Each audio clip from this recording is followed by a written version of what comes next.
नमस्कार, जोहार, वेलकम सारे स्टूडेंट्स जो लिटरेचर को फॉलो करते हैं, इंग्लिश लिटरेचर में इंटरेस्ट रखते हैं, उन सब के लिए आज का लेक्चर है। जैसा कि आप देख पा रहे होंगे मेरे स्लाइड पर, इस क्लासरूम में जो स्लाइड यूज़ कर रही हूँ मैं, उसमें एक बहुत ही खूबसूरत जो वुमेन है उनकी फ़ोटो है। And you can see her name is Virginia wolf.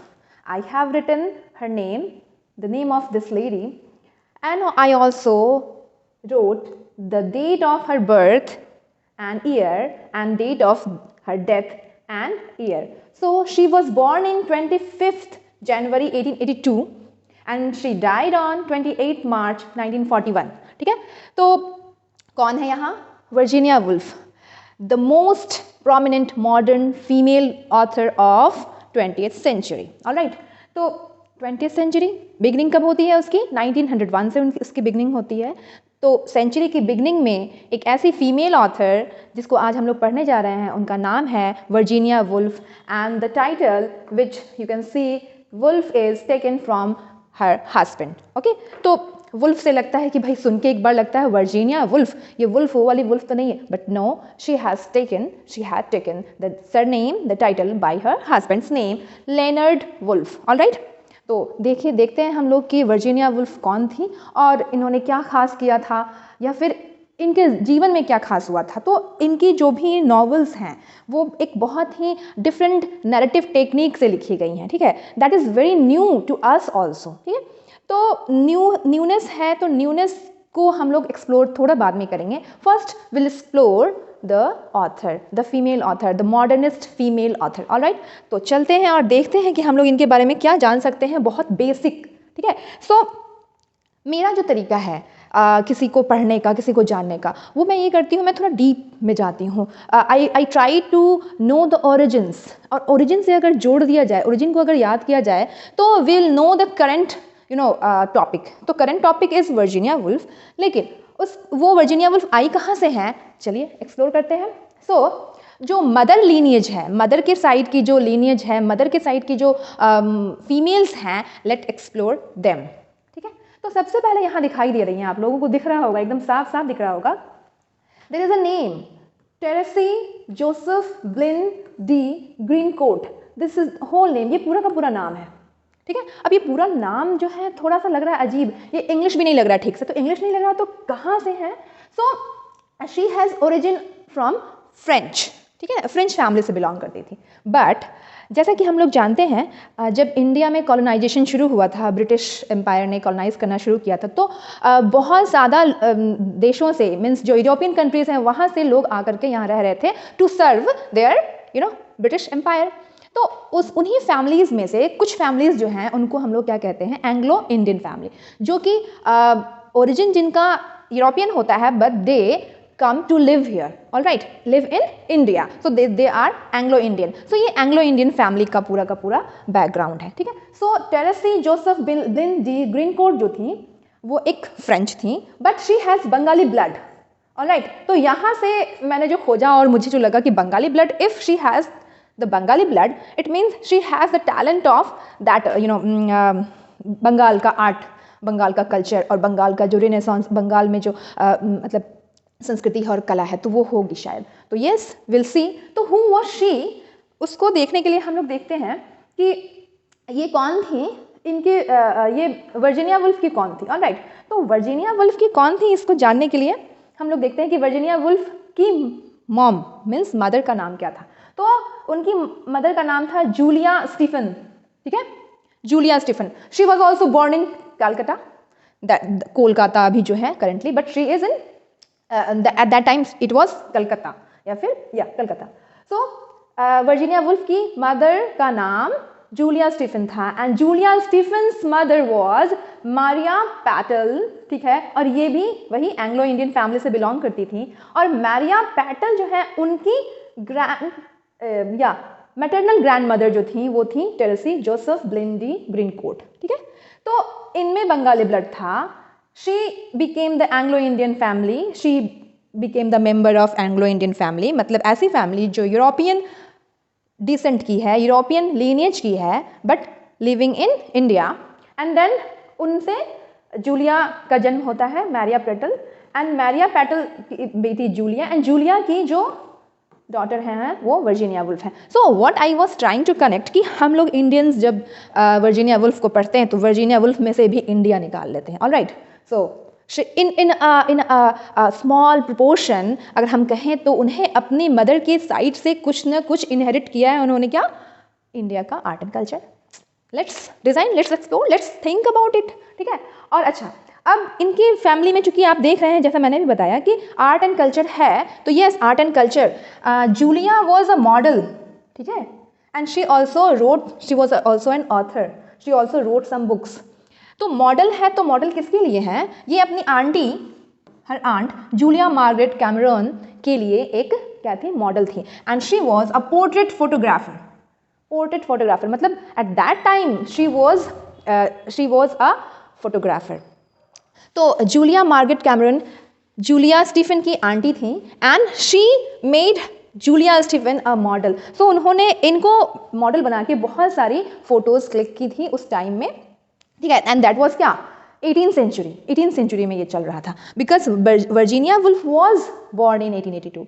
तो जो 18th सेंचुरी है उस समय इनकी maternal grand mother, and then grand mother, then mother, and then Virginia Woolf. All right, so it was a little bit information about Virginia Woolf's mother side lineage. All right, now I'll move कि इनके fathers जो थे, means जो grandfathers या great grandfathers थे वो कौन थे? All right, so yeah, Virginia Woolf, ठीक है, वो तो author and critic थी ही, but who was her father? Leslie Stephen was her father, ठीक है, and Julia Stephen and Julia Stephen was Leslie Stephen's wife, all right, ये दोनों।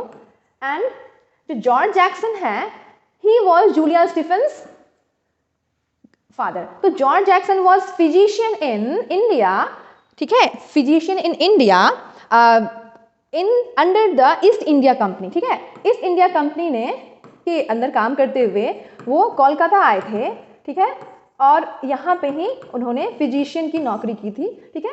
And उनकी जो बेटी है जूलिया स्टीफन, ठीक है, that is model and author. जो जूलिया स्टीफन ने लेस्ली स्टीफन से शादी की, and then Virginia Woolf was the daughter. So there is again a history of their family. इनकी फैमिली की और भी हिस्ट्री है। Leslie Stephen was once married, ठीक है ना, उनकी वो पहले भी एक बार उनकी शादी हो चुकी थी, and Julia Stephen was already married, but somehow they lost their spouses। तो उनके इन दोनों के पास पहले से they were equipped, they had daughters, they have offsprings। तो लेस्ली स्टीफन की एक बेटी थी, एंड जूलिया स्टीफन के 3 बच्चे ऑलरेडी थे, and then they married, and then Virginia Woolf के साथ और भी 3 जो डॉटर ये ऑफस्प्रिंग हुए वो हुए। But to make it very simple, मैंने वर्जीनिया वुल्फ के जो पेरेंट्स हैं उनको यहाँ रखा है, Julia Stephen and Leslie Stephen. So Julia Stephen is a model, ठीक है ना, है, और उसके बाद वो लिखती भी हैं, तो ठीक है।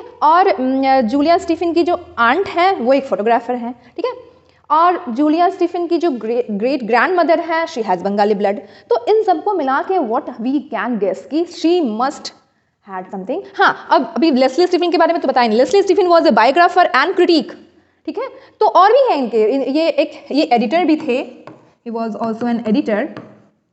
नेशनल बुक ऑफ बायोग्राफी को इन्होंने एडिट किया था, ठीक है।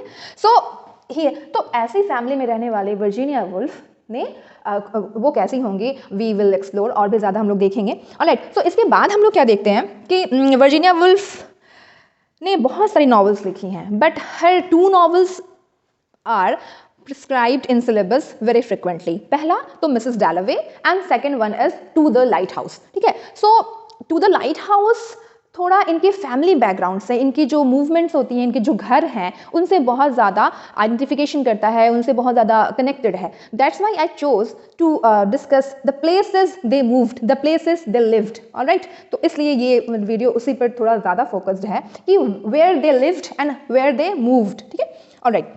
तो जैसा कि हम लोग देख सकते हैं यहाँ पे वर्जीनिया वुल्फ का जो जन्म हुआ था वो 22 हाइड पार्क गेट, ठीक है, वहाँ हुआ था। और ये जगह जो है वो है साउथ कैनिंगस्टन, लंदन में। ठीक है, तो लंदन में एक जगह है साउथ कैनिंगस्टन, और वहाँ पे एक घर है, उसका नाम है 22 Hyde Park Gate. Alright, so London was planned. ठीक है, लंदन को प्लान किया गया था, तो सारे के सारे हाउसेस के नाम होते थे, नंबर्स भी होते थे। So it was 22 Hyde Park Gate.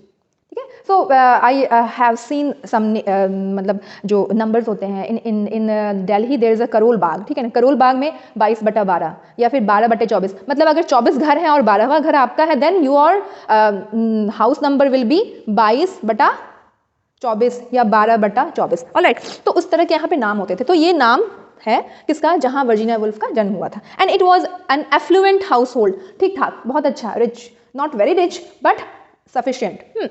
ठीक है, सो अब ये लोग अच्छी फैमिली से थे, better well to do family.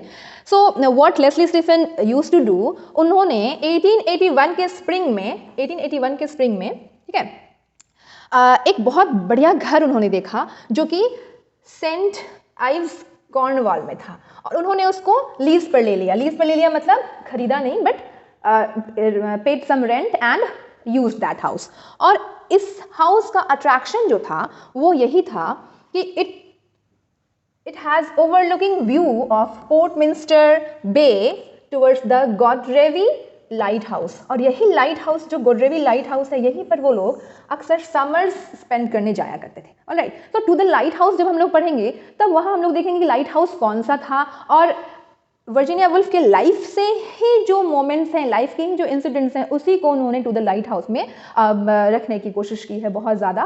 ठीक है ना, उनकी मदर से भी उनका कैरेक्टर मिलता जुलता है, जो टू द लाइट हाउस में मेन कैरेक्टर है।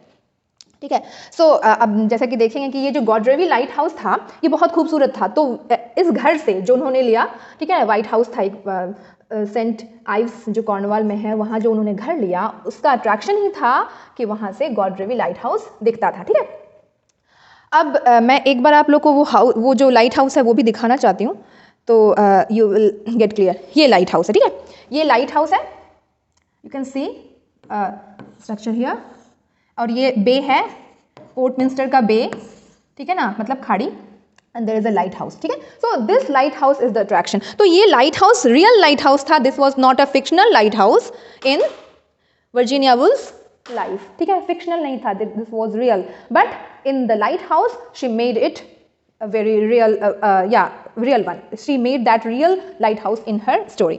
ठीक है, तो हर साल 1882 से 1894 वे लोग mid July to mid September the Stephen family क्या करती थी, टॉलेंट हाउस को उन्होंने समर रेसिडेंस के तौर पर रख लिया था। ठीक है, that name of that house जो कि वाइट हाउस था, ठीक है, लार्ज वाइट हाउस, उसका नाम था टॉलेंट हाउस। और वो लोग वहाँ जाया करते थे, कब से कब तक, 1882 से लेकर के 1894 तक वो लोग हर समर को स्पेंड करने के लिए, जुलाई से लेकर मिड सितंबर वो लोग वहाँ जाया करते थे। सो कब से कब तक, 1882 से 1894। इट्स इंपॉर्टेंट वाई कि 1882 में वर्जीनिया वुल्फ का जन्म होता है, 1894 में वर्जीनिया वुल्फ की मदर बीमार पड़ जाती हैं, एंड 1895 में उनकी डेथ हो जाती है। ठीक है, तो डेथ के बाद she is in shock, she is in mental depression, बहुत ज़्यादा उन्हें दुख होता है, किनको, वर्जीनिया वुल्फ को। So they do not go to that place, कहाँ, मतलब इस समर में वो लोग अगेन गॉड्रेवी लाइट हाउस नहीं जाते हैं, and they go to Freshwater Isle of Wight. ठीक है, Freshwater Isle of Wight जाते हैं, जहाँ उनकी मदर के रिलेटिव्स रहते थे। So after Virginia Woolf mother's death they move to Freshwater Isle of Wight. ठीक है, ये तो 1895 की बात हुई। अब उनकी फादर की डेथ भी हो जाती है जब 1904 में, कब, 1904 then they move to, then they leave Freshwater Isle of Wight, and Vanessa जो उसकी सिस्टर हैं, वर्जीनिया वुल्फ की सिस्टर हैं, she finds a house in Bloomsbury. ठीक है, ब्लूम्सबरी इज अ प्लेस, और ये ब्लूम्सबरी भी इंपॉर्टेंट होगा। ठीक है, क्योंकि यहाँ पे ही ब्लूम्सबरी ग्रुप बनेगा, जहाँ उस टाइम के इंटेलेक्चुअल्स, पेंटर्स, क्रिटिक्स, ठीक है ना, बायोग्राफर्स मिलेंगे, and they will form a group. तो लेस्ली स्टीफन के डेथ के बाद they move to 46 Gordon Square. ठीक है, again square is for chowk in India, in Hindi हम लोग चौक का यूज करते हैं ना, चौक, तो चौक इज कॉल्ड स्क्वायर। तो उसके उस चौक के चारों तरफ जो भी प्लानिंग होती है, हाउस प्लानिंग होती है, उसका भी हम लोग नाम रखते हैं। यू कैन सी हर बार घरों के पास एक नाम है, घर के नाम के साथ नंबर भी है। तो 46 गॉर्डन स्क्वायर वो लोग ब्लूम्सबरी में रहने लगते हैं और तब फिर वर्जीनिया वुल्फ भी वहाँ आती है, because Virginia Woolf in shock, so she was having some medication, ठीक है ना, सम ट्रीटमेंट। और and then after their father's death they came to Bloomsbury, ठीक है। तो मूवमेंट देख रहे हैं आप लोग, हाइड गेट 22 हाइड गेट से वो लोग मूव किए कहाँ पे, Freshwater Isle of Wight, ठीक है ना, और फिर वहाँ से Gordon Square 46 Gordon Square, and then they will move to कहाँ, अब Virginia Woolf will marry, so she married Leonard Woolf and they move from Bloomsbury to central London, जो कि सेंट्रल लंदन में रिचमंड एक जगह है, वहाँ उन लोगों ने शुरू किया रहना। और यहाँ पे देखिए 17 द ग्रीन हाउस का नाम, 17 द ग्रीन में ये लोग रहने आए, ठीक है। एंड इन अर्ली मार्च 1915 ये लोग हॉगर्थ हाउस में रहने चले गए, ठीक है। सो हॉगर्थ हाउस में उन लोगों ने ही, हॉगर्थ हाउस में रहने चले गए कौन, Virginia Woolf and Leonard Woolf, and there they started their publishing house Hogarth Press. तो ब्लूम्सबरी ग्रुप ब्लूम्सबरी में बना। रिचमंड आने के बाद वो लोग 17 द ग्रीन में रहने लगे और उसके बाद एक हॉगर्थ हाउस था, हॉगर्थ हाउस, वहाँ उन्होंने शुरू किया। After moving to this they started their own publishing house. So this was the movement, this was these were the homes and these were their movements in their lifetime. और yes, सो ये सारे movements जो है ना, ये life में Virginia Woolf के life में बहुत इंपॉर्टेंट रोल प्ले करते हैं। How she met Leonard Woolf and they moved from Bloomsbury to Richmond. तो ये सारे इवेंट्स, वर्जीनिया वुल्फ के house and homes, fathers and mothers, these factors made her Virginia Woolf. So I am guessing that you will explore more on your own, but stay tuned to get more from my side. Thank you.